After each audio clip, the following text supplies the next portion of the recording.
Bismillahirrahmanirrahim. Muslimin dan muslimat yang dikasihi Allah, Assalamualaikum warahmatullahi wabarakatuh. Alhamdulillahirabbil alamin, wassalatu wassalamu ala asyrafil mursalin, nabiyina Muhammadin sallallahu alaihi wasallam wa ala alihi wa sahbihi ajma'in.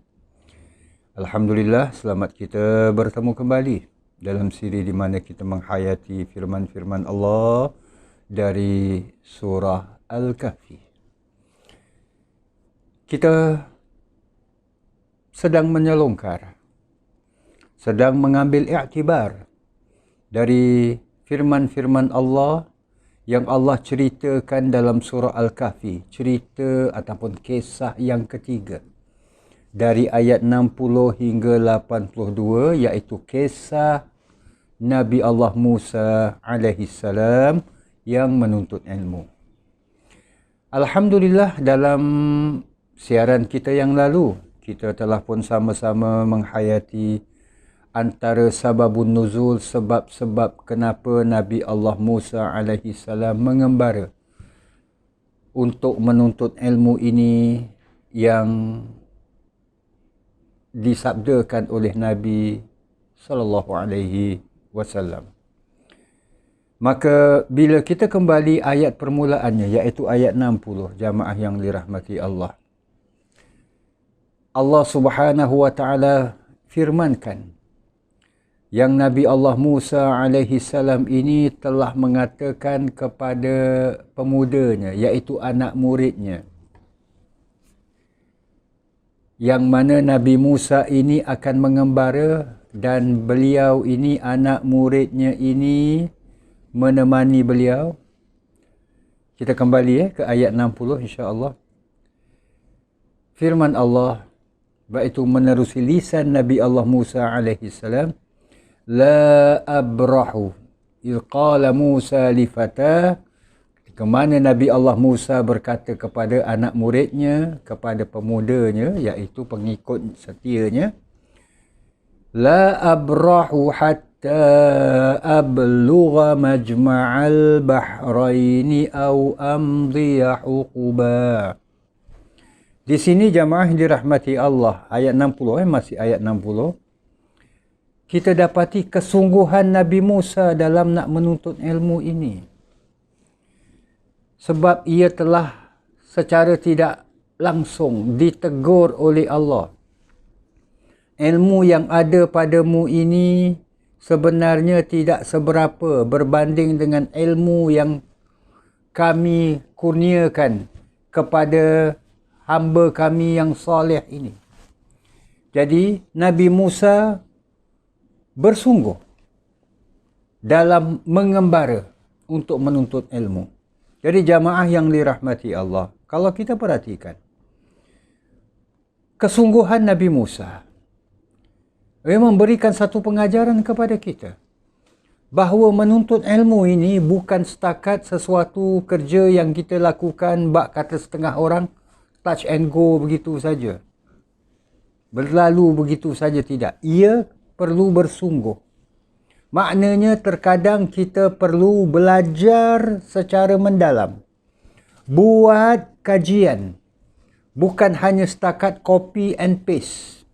Umpamanya belajar satu ilmu kita dapat daripada, umpamanya lah contoh, menonton YouTube, dapat ceramah seorang ustaz, kita forward, ceramah ni baik dan sebagainya. Itu bagus sebagai salah satu langkah untuk menuntut ilmu.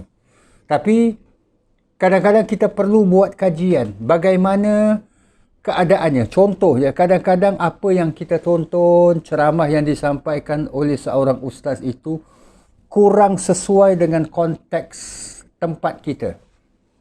Mungkin sesuai di tempatnya, sesuai di kampung halamannya, di negaranya, tapi kurang sesuai dalam konteks masyarakat kita, situasi kita. Jadi jamaah dirahmati Allah, ia bukan sekadar boleh copy and paste begitu saja. Nak kita kaji kesesuaiannya. Dan ini memerlukan kepada tools, alat-alat yang lain. Kita perlu memahami ayat-ayat Al-Quran, sebab turunnya surah, kita perlu mendalami sedikit sebab kalau sebuah hadis tu mengapa Nabi sabdakan demikian, dan kalau ia terkait dengan hukum, apakah yang telah dibahaskan, pernah dibahaskan dulu oleh para alim ulama dan sebagainya. Ini kena bersungguh. Bukan setakat sambil lewa, sambil lalu begitu saja. Sebab menuntut ilmu ni bukan hanya setakat belajar begitu saja. Dengar, gitu aja. Tidak. Dia perlu faham. Perlu difahami. Keduanya jamaah dirahmati Allah. Nabi Musa bila mana mengatakan, aku tidak akan berhenti sehingga aku sampai di tempat pertemuan dua laut, Majma'al Bahraini, au amdhiya huquba, atau aku berjalan terus bertahun-tahun. Iktibar kedua dalam bab menuntut ilmu ni bukan sekadar perlu kepada kesungguhan, ia juga perlu kepada kesabaran yang terkadang memakan masa yang panjang. Dia tak boleh setakat belajar hari ni pandai besok. Tak. Kadang jamaah dirahmati Allah, contoh sajalah, kadang-kadang kita cukup terharu, cukup kata orang tu tersentuh dengan kesungguhan sebahagian orang bila belajar baca Al-Quran. Contoh aja.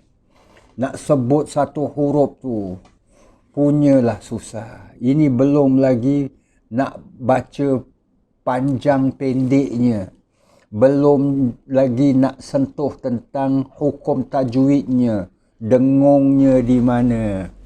Umpamanya, ini huruf perlu ditipiskan bagaimana. Ya Allah, macam-macam. Tapi bersungguh. Bersungguh. Baca silap, ulang balik. Baca lagi silap. Dah silap mula-mula, silap di tempat pertama. Bila sambung baca, silap lagi di tempat yang kedua. Ulang balik. Baca balik, silap pula di tempat yang ketiga. Kena ulang balik. Baca, silap balik, silap semula di tempat yang pertama. Dan sebagainya. Sungguhan dan kesabaran. Perlu kepadanya. Nabi Musa sendiri kata, aku akan berjalan bertahun-tahun. Ia memerlukan satu jangka masa yang panjang. Itulah macam kita sebutkan tadi, menuntut ilmu ni bukan satu proses. Hari ini belajar, besok terus pandai. Tidak. Jamaah yang dirahmati Allah. Para alim ulama kita. Al-Imam Al-Ghazali, Al-Imam Al-Syafi'i, Al-Imam Abu Hanifah, Imam Malik, ramai lagi.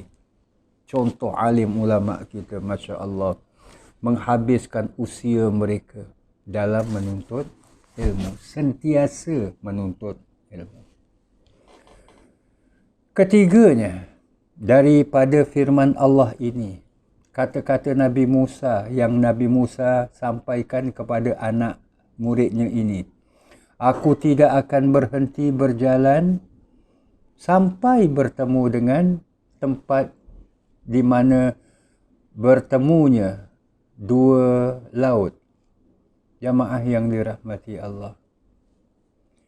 Selain daripada kesungguhan, selain daripada ia memerlukan kesabaran, nak menuntut ilmu ni terkadang kita nak kena mengembara. Kadang kita nak kena keluar. Kita nak kena, istilahnya tu nak kena cari. Nak kena cari. Umpamanya nak memahami suatu bidang ilmu. Nak memahami umpamanya nak belajar satu bahagian fikih umpamanya. Kita belajar daripada seorang guru.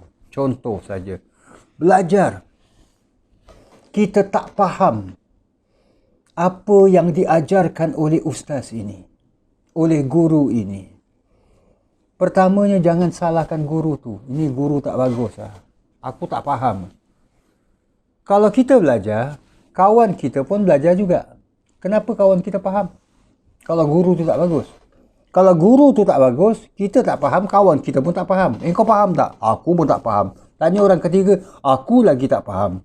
Engkau? Entah, aku blur habis-habis. Umpamanya lah. Ini memang grup blur, lain lah. Jadi kalau kita perhatikan jamaah yang dirahmati Allah, mungkin metod yang disampaikan kurang sesuai. Anggaplah kelemahan kita. Kita kena ada sifat tawaduk. Lalu kita nak kena belajar daripada guru yang lain. Mungkin guru yang lain penjelasannya bagi kawan kita, alamak, detail sangatlah, leceh lah, bertele-tele lah ustaz ni, tak habis-habis. Tapi kita pula dapat terima. Allah jadikan manusia ni pelbagai, jamaah dirahmati Allah. Kita mungkin sesuai untuk orang B, Ustaz B. Ustaz A kurang sesuai dalam bab ini. Dalam bab fikir ni, contoh je. Maka dengan penuh tawaduk, kita kena menuntut daripada Ustaz B lah. Jadi tak boleh stick pada satu ustaz sajalah. Kan? Semuanya kita timba daripada dia. Sebab manusia ini pun, asatizah sekalipun, ada pelbagai kelebihan, keupayaan yang Allah kurniakan. Ada yang elok daripada segi fikir, tapi hadis dia kurang sikit dan sebagainya. Jadi kita akurlah. Dan ini akhirnya menunjukkan bahawa selain daripada bersungguh, selain daripada bersabar, kita dalam menuntut ilmu ini nak kena cari itu ilmu. Nak kena cari. Bukan ilmu tu datang. Bukan mudah dengan pakai klik tikus saja, kata orang tu. Dengan klik mouse sana sini tanya. Dan guru kita yang paling utama yang kita selalu tanya adalah Al-Fadil Ustaz Google umpamanya. Itu yang kita tanya. Ustaz Google ni jamaah, Google kalau kita search dan sebagainya, semua dia keluarkan. Yang betul dia keluarkan, yang tak betul dikeluarkan, yang sahih dikeluarkan, yang salah pun dikeluarkan, yang merepek meraban pun dikeluarkan dan sebagainya. Jadi jamaah dirahmati Allah, nak kena kita ini keluar. Maksud keluar ini lebih menjelajah, lebih meneroka, lebih buat research dalam bab menuntut ilmu ini. Kemudian, tempat yang dituju oleh Nabi Allah Musa alaihissalam, yang difirmankan Allah Majma'al Bahrain, tempat pertemuan Al-Bahrain. Bahrain bukan sekarang orang namakan Bahrain ni. Ya. Yang dimaksudkan adalah pertemuan dua laut. Terdapat beberapa tafsiran para ulama pertemuan dua laut ini. Satu yang dinamakan Laut Aqabah, dan satu lagi apa yang dinamakan terusan Suez ataupun Suez Canal. Iaitu dalam, kalau kita rujuk kepada map Sinai ini, semenanjung Sinai, kita sedia maklum kalau sebut negeri Mesir ni, kan Nabi Musa kan diutuskan oleh Allah Subhanahu Wa Taala antara lain di negeri Mesir. Jadi maka kita dapati bahawa negeri Mesir ini ada dua bahagiannya. Satu yang di bahagian benua Afrika, satu lagi di bahagian semenanjung Sinai. Itulah terdapatnya gunung ataupun bukit di mana Nabi Allah Musa alaihissalam menerima ataupun dianugerahkan oleh Allah, diturunkan kitab Taurat. Jadi sebahagian ulama menafsirkan itulah di Teluk Aqabah, yang dikatakan Teluk Aqabah, dan satu lagi yang dikatakan Teluk Suez ataupun yang terkait dengan terusan Suez ini sendiri. Pertemuan dua laut juga ditafsirkan sebagai tafsiran yang kedua, Suez Canal itu sendiri. terusan Suez itu sendiri. Sebab terusan Suez ini, ia adalah daripada daerah ataupun terusan, kenal ni, lautnya sempit ni, antara pertemuan Laut Merah dengan Mediterranean Sea. Lautan Teduh. Laut Tengah kalau ikut sebagian map dan sebagainya. Jadi, pertemuan dua laut itu adalah terusan Suez. Itu yang ditafsirkan oleh para alim, ulama kita. Tafsiran yang kedua. Yang ketiga, tafsiran yang ketiga. Ini agak jauh lagi. Kalau tadi itu masih lagi daerah dekat Mesir dan sebagainya kan. Yang ini dekat Gibraltar. Jabal Tariq. Iaitu Gibraltar ni adalah tempat di mana Musa bin Nusair dalam memimpin tentera muslimin nak menyeberangi daerah daripada utara Afrika nak masuk ke daerah Spain, lalu dibatasi dengan laut. Di Gibraltar ini bertemunya dua laut, iaitu laut Mediterranean Sea, lautan teduh ini, dengan Atlantic Ocean. Jadi Gibraltar tu pertemuan dua laut, itu yang dimaksudkan. Ini tafsiran yang ketiga. Namun jamaah dirahmati Allah, ini boleh dikatakan tafsiran berdasarkan kepada di mana lokasi pertemuan dua laut. Sebab balik kepada perkataan Bahrain, dua laut. Jadi sama ada laut, ocean ke sea ke apa ke dan sebagainya, dengan satu lagi. Maka itulah ada tiga tafsiran. Namun jamaah dirahmati Allah, tafsiran yang keempat ditafsirkan oleh para ulama, khususnya para ulama klasik dalam kitab-kitab tafsir klasik mereka, yang dikatakan pertemuan Majma'al Bahraini ini adalah pertemuan antara tasik ataupun sungai dengan laut. Dengan laut. Jamaah yang dirahmati Allah, di mana tempat itu tak soal. Bila mana ada tempat yang mana air sungai ini mengalir ataupun tasik ini mengalir, akhirnya air ini pergi menuju ke laut, itulah yang dikatakan Majma'al Bahrain. Sebab berdasarkan firman Allah di surah Ar-Rahman ayat 19. Allah berfirman, Marajal bahraini yaltaqiyan. Ia biarkan, yakni Allah Subhanahu wa taala biarkan dua air laut. Yang dimaksudkan Bahrain yaltaqiyan, bertemu.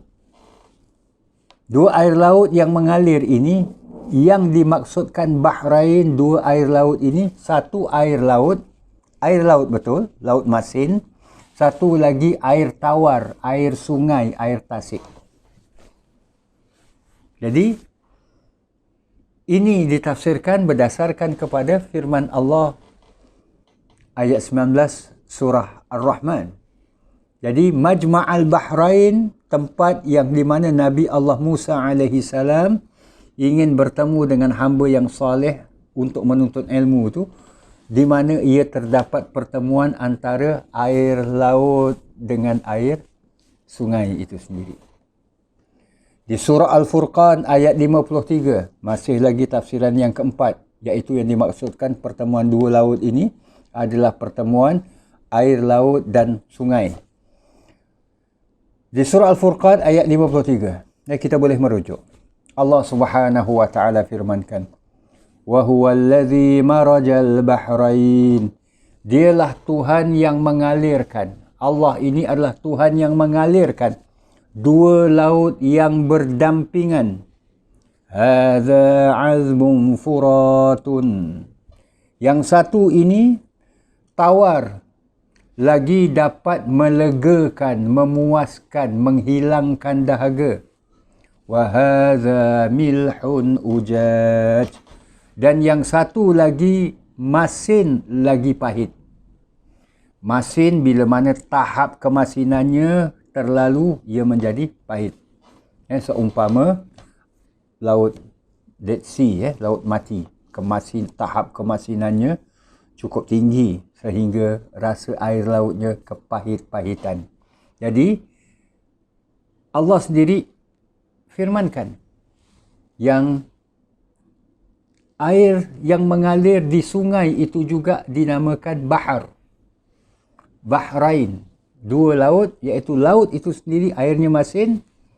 Dan Allah katakan hadza azbun furat, yang ini tawar, yang dapat melegakan rasa haus kamu. Wa hadza milhun ujaj, dan yang ini pahit ataupun masin lagi pahit. Wa ja'ala bainahuma barzakhan wa hijran mahjura, ia menjadikan antara kedua-dua laut itu, maksudnya laut dan sungai, sempadan dan sekatan yang menyekat percampuran keduanya. Maknanya mereka tak akan bertemu. Sebab itu jamaah dirahmati Allah, contohnya lah ikan. Ikan air tawar, ikan sungai tak dapat hidup di laut masin. Tak dapat hidup di laut masin.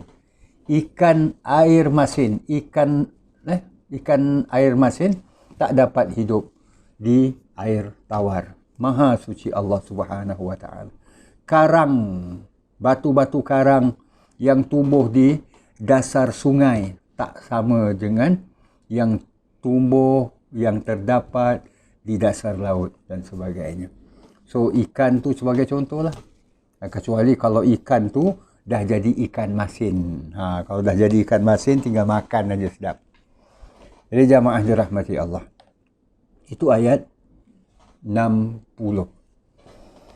Kita berpindah ke ayat 61 insya-Allah.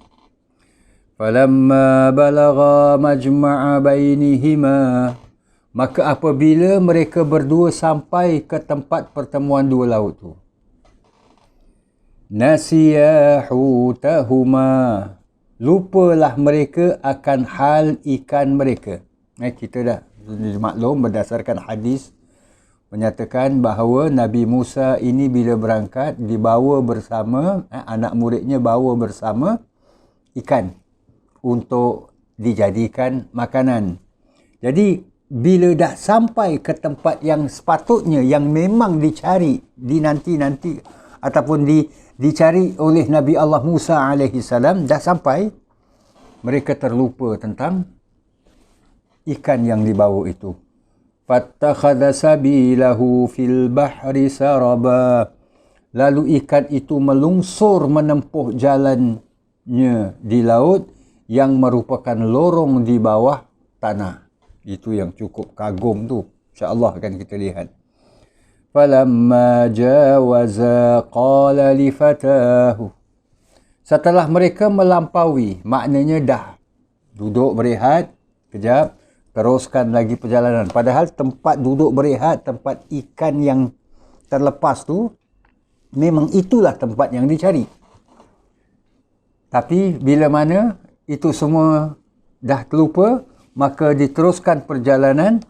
Maka sampai di suatu tempat, Nabi Musa berkata kepada qala li fatahu, berkata kepada anak muridnya, atina ghada'ana, tolong bawakan makan tengah hari kita. Maknanya tu kita dah lihat ni, kita patut berhenti sekejap, dah lapar ni kot. Yuk mari kita makan. Laqad laqina min safarina hadza nasaba, iaitu sebenarnya kita telah mengalami penat lelah dalam perjalanan kita yang jauh ini. So ini ayat 62. Jadi jamaah yang dirahmati Allah, bila perhatikan tempat yang dicari dah sampai dah, tapi terlepas. Jadi di tempat itu ikan telah terlepas, tapi mereka terlupa. Mereka telah terlupa. Jadi teruskan perjalanan. Itulah dalam perjalanan itulah anak muridnya baru terperasan. Ikan dah tak ada, dah terlepas dah. Dah terlepas. Tapi ia tak berani nak sampaikan kepada Nabi Musa. Jadi bila mana Nabi Allah Musa alaihi salam dah sampai ke suatu tempat, dah jalan jauh, dah penat, nak berehat, dah lapar, nak berhenti makan sekejap, maka Nabi Musa katakan, bawalah datang. Atina ghada'ana, tolong bawalah. Datangkan bekalan kita untuk kita makan tengah hari ini, dan kita